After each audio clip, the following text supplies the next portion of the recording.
بسم اللہ الرحمن الرحیم۔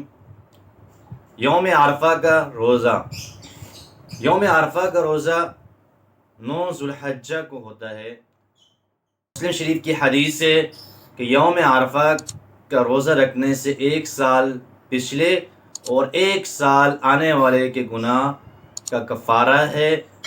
نبی کریم صلی اللہ علیہ وسلم بھی یوم عرفہ کا روزہ رکھتے تھے، اور یہ روزہ رکھنا صرف غیر حاجیوں کے لیے ہے، حاجیوں کے لیے نہیں ہے، کیونکہ نبی کریم صلی اللہ علیہ وسلم نے بھی حاجیوں کے لیے روزہ رکھنے سے منع فرمایا ہے۔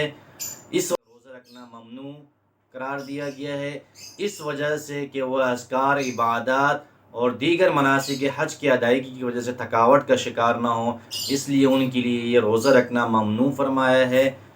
یوم عرفہ کا روزہ پاکستان میں جمعے کے دن ہے۔ یہ روزہ جو ہے پاکستان کے وقت کے مطابق، تاریخ کے مطابق رکھا جائے گا، سعودیہ کے تاریخ کے مطابق نہیں، کیونکہ ہم جو نماز پڑھتے ہیں پاکستان کے وقت کے تاریخ کے مطابق، نہ کہ سعودیہ کے وقت و تاریخ کے مطابق۔ اس لیے یوم عرفہ کا جو روزہ ہے جمعے کے دن پاکستان میں آئے گا، وہ 9 ذوالحجہ ہے۔ اس دن روزہ رکھنا کیا ہے؟ سنت ہے، نبی کریم صلی اللہ علیہ وسلم نے بھی اس دن کا روزہ فرمایا تھا۔